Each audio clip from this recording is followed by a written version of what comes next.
Hello, Mr. Chauhan. Hello, Puneet. How are you? I'm great. Welcome to my show, Valor and Wisdom. Today, again, I'm here with our special guest, Mr. Jay Chauhan, who's the author of Loving the Empire. Mr. Chauhan, how's your weekend? Excellent. So we're sitting here on the 29th of November 2020 in Canada and enjoying the weekend with a little bit of snow outside. Yes. Yes. So, today, to all my viewers, I'm going to tell you about one more history about the oldest martial arts in the world, or you can say Kung Fu. So, majority of the people think that China is the one who invented Shaolin Kung Fu, but it's not completely right. So today I'm going to tell you about a Tamilian king from southern India. His name is Bodhidharma.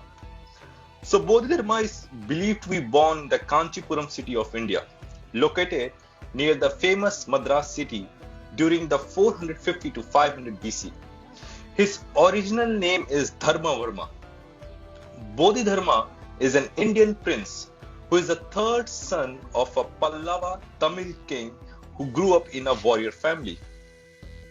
Bodhidharma was not interested in becoming the king of the Kanchipuram, but was interested in the teaching of Buddha. He began to show a great wisdom at the young age of 7. He was an intelligent kid and well versed in martial arts and meditation. His guru, his teacher, Prajat Natra, changed his name from Bodhidhara to Bodhidharma. And I also have many Tamilian friends, as when I was in Tamil Nadu, in the ancient time, we say in Tamil, it's like, Ayarona Kannavan. It means the real man is the one who can slay thousands of elephants. So this is, we say in Tamil. So after the years later, when his guru passed away, Bodhidharma left the monastery and went to China to fulfill the last request of his guru, spreading the real teaching of Buddha further into China. He traveled to China to see the Emperor Wu of Ling, Xia Yan, sometimes in 527 BC. The emperor had started a large project of having a local Buddhist monk to translate Buddhist texts from Sanskrit to Chinese. The emperor intended was to allow the general population to ability to practice Buddhism without the need of a scholar's mind. This was a noble project, but when the emperor believed this to be his path of nirvana, Bodhidharma disagreed. Bodhidharma's view on Buddhism was that you could not achieve your goal just through good action performed by others in your name. At this point, emperor and the monk parted away. Later, Bodhidharma then traveled to the nearby Buddhist temple to meet with the monks who have translated the Buddhist text. But when Bodhidharma arrived to the temple, he was refused admittance, probably thought of as an upstart or a foreign meddler by the head abbot Fang Chang. Rejected by the monks, again Bodhidharma went to the nearby cave and meditated for 9 years until the monks realized his religious powerness and admitted him. Legend also said that he bored a hole through one side of the cave with his constant gaze. This is the power of a Bodhidharma. But when Bodhidharma joined the monks, he observed that they were not in a good physical condition. Consequently, Shaolin monks lacked the physical and the mental stamina needed to perform even the most basic of Buddhist meditation practices. Bodhidharma countered these weaknesses by teaching them moving exercise designed to both enhance chi flow and build strength. Bodhidharma tried to bolster their stamina and willpower by teaching them Indian breathing exercise as well as the martial arts, Kalya Karyapatu. And most of the people doesn't know that the oldest and the most deadliest martial arts in the world is the Kalari Payapattu. These sets, modified from Indian yoga, mainly Hatha and Raja, were based on the movement of the 18 main animals in Indo-Chinese iconography. Example, tiger, deer, leopard, panda, cobra, snake, dragon, and etc. This is the beginning of the Shaolin Kung Fu, and this is where the Kung Fu has started. So it's because of the Indian monk Bodhidharma who taught Chinese about the Shaolin Kung Fu and the martial arts. Not only that, Bodhidharma is credited with bringing Chan in China and Jain Buddhism to Japan, and is the first patriarch of Chinese Jain lineage. Both Chan and Jain are rendition of the Pali word jhana and the Sanskrit word dhyana, which mean meditation. Bodhidharma composed of two Sanskrit words. The word Bodhi refers to Chan Jain Buddhist definition of ultimate reality or the Buddha nature. Dharma is a Sanskrit word that equates with Tao.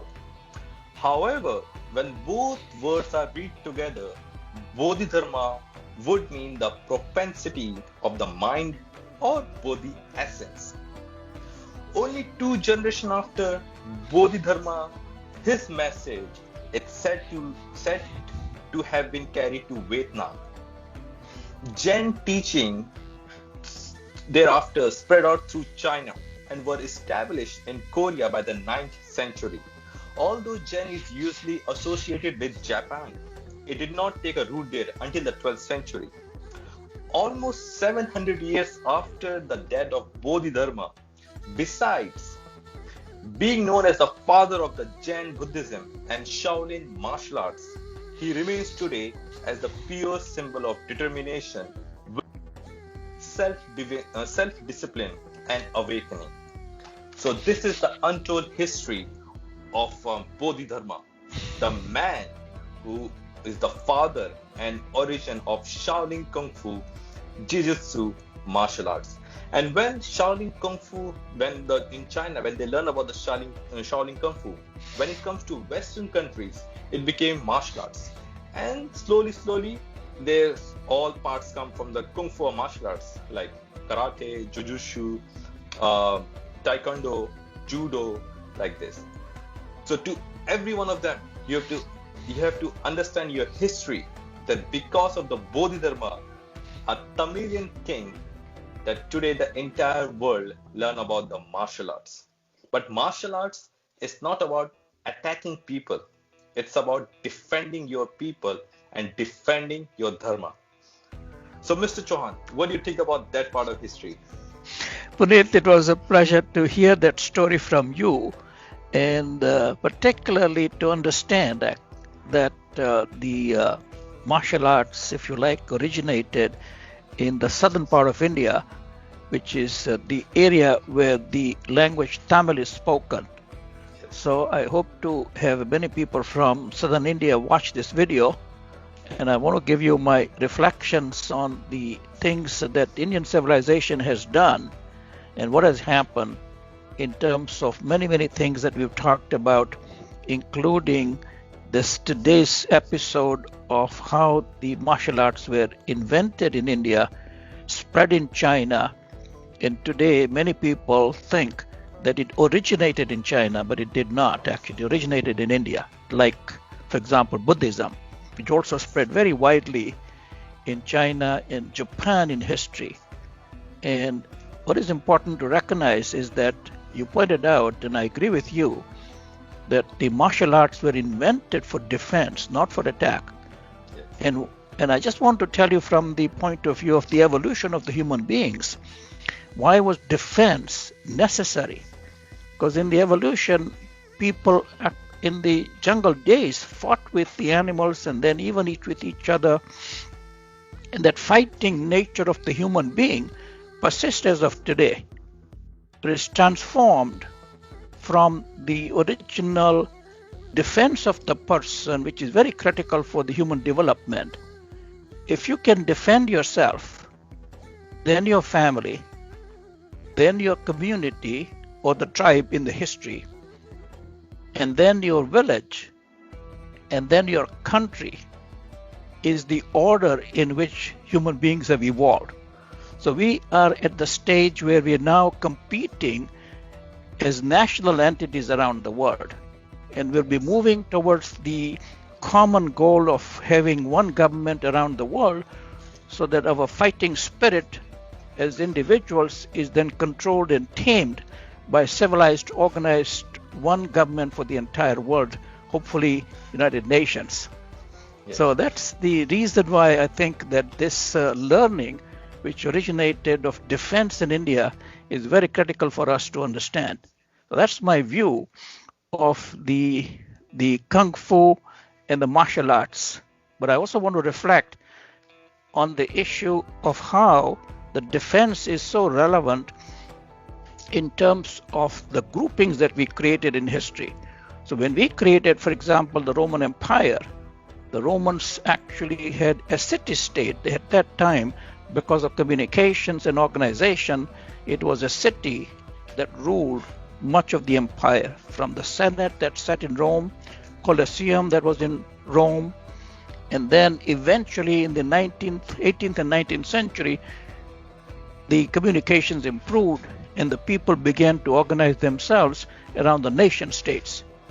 At the time when the Europeans discovered the rest of the world, including India, it was the nation state of England that then actually controlled India. So if you look at the history of India, firstly, India was in the Ashoka time one country with many languages, but a very common culture. And that culture included the sense of hospitality. And if you look at all the religions, Jainism, Buddhism, Hinduism, they are religions of tolerance. But outsiders, because of extreme amount of tolerance, the outsiders came, many of them, to the Khyber Pass and tried to conquer India because India was a hospitable country. And if you look at even the first invader, Ghori, who came to India, was forgiven about 16 times. And the 17th time, the Prithviraj Chauhan lost out.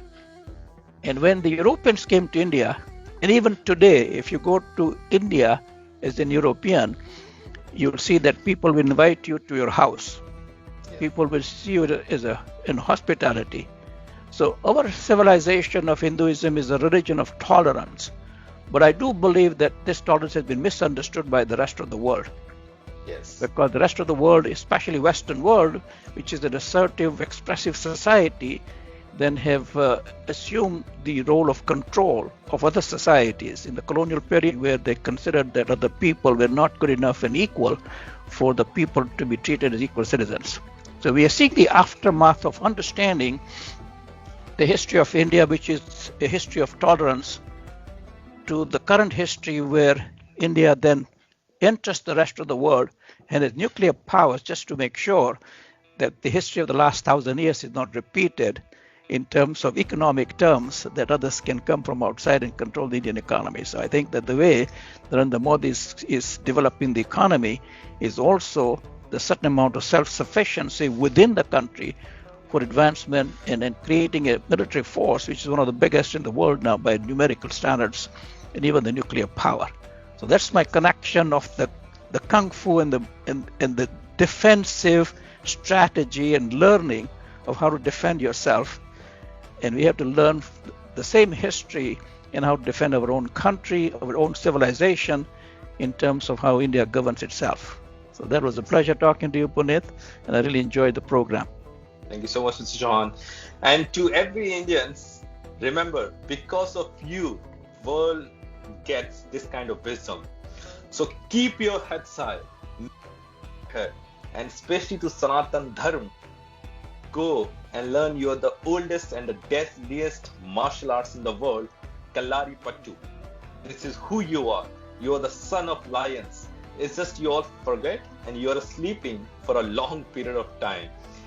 In fact, after Kumkaran, mostly Hindus know who's Kumkaran. After Kumkaran, the only person who is sleeping for a long period of time is Sanatan, is you. So that's our message. Okay, Mr. Chauhan, take care. See ya. Thank you. Bye. See you.